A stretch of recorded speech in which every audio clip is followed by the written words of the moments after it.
A runner slams brutally into your shoulder. He doesn't bow. He doesn't breathe right. Kobayakawa is waiting. You grip your yari tighter. Waiting is infinitely worse than charging. The valley violently explodes with noise, screaming conch shells, pounding war drums, iron smashing violently against wet wood. Commanders tell you the grand plan is beautifully simple. Hold the front line in the mud while the great lords comfortably decide the absolute future of Japan far behind you. But you look up through the rain. High on the ridge sits Kobayakawa Hideaki's massive, fresh army. Entirely too still, entirely too clean, entirely too quiet. They hang there exactly like a heavy executioner's blade hovering directly over your exposed neck. Your mouth tastes distinctly like wet hemp rope and copper. Your frayed sandals violently suck at the deep mud with every single step, threatening to trap you. You grip your spear shaft and physically feel it tremble, not from your own fear, but from the massive, terrifying crush of thousands of panicked bodies blindly pressing forward against your spine. Sour matchlock smoke crawls slowly across the churned ground, blinding you. Someone violently bumps your arm, and your own armor plate painfully bites into your skin. You desperately want to turn around and ask, "Are they our men?" But asking that aloud is officially admitting doubt, and deep doubt spreads through a pike block far faster than the plague. Scouts continually sprint back through the lines carrying lethal contradictions. Kobayakawa will join our flank. No, he already promised his soul to Tokugawa. No, he strictly waits to see who bleeds first.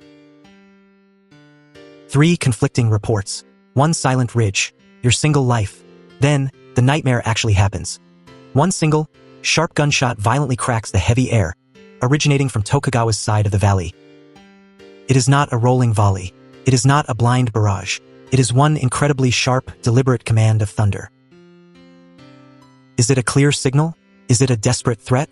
You absolutely do not know, and you do not have the time to find out. The entire silent ridge suddenly moves. Thousands of banners aggressively tilt forward. Massive lines of infantry flow rapidly downhill like a collapsing dam.